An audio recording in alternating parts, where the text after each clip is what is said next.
Hello everyone, అందరు ఎలా ఉన్నారు? Welcome back to Vinisha's home journal. ఇంట్లోనే క్రిస్పీగా చికెన్ పకోడీ ఎలా చేయాలో చూద్దాం.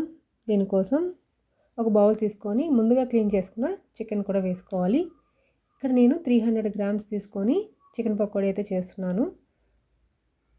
ఇప్పుడు ఇందులోకి కొద్దిగా సాల్ట్, పసుపు, చిల్లీ పౌడర్,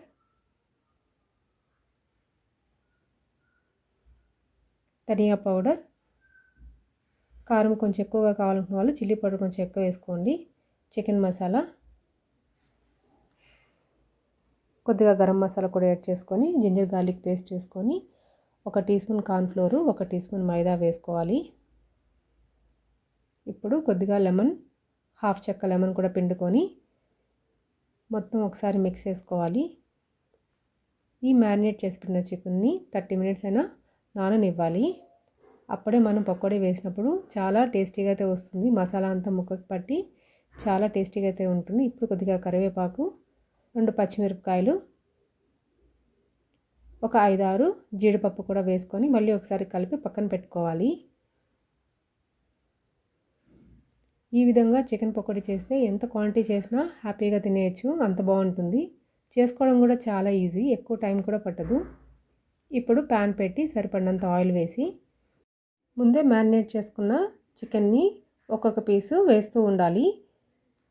ఇప్పుడు చికెన్ బాగా క్రిస్పీగా మంచి రెడ్డిష్ కలర్గా అయ్యే వరకు అయితే ఫ్రై చేసుకోవాలి. ఇదంతా అవ్వడానికి ఒక 3-4 నిమిషాలు అయితే పడుతుంది. అంతా చికెన్ ఒకేసారి వేసుకోకండి. మీరు తీసుకున్న ప్యాన్ పట్టి ఒక 2-3 ట్రిప్స్గా అయితే చికెన్ పకోడీ రెడీ చేసుకోండి.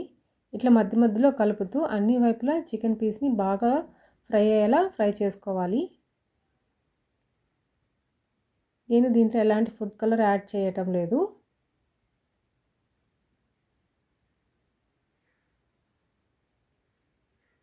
ఇలా తిప్పుతూ ఉంటే కాసేపటికి చికెన్ పీసెస్ అయితే బాగా ఫ్రై అయిపోయి మంచి గోల్డెన్ బ్రౌన్ లాగా అయితే అవుతాయి.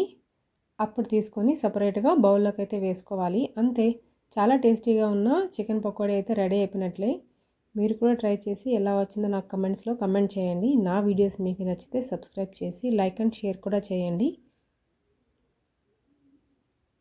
Follow me for more quick recipes. ఇంకొక యూస్ఫుల్ వీడియోతో మళ్ళీ కలుద్దాం. Thank you.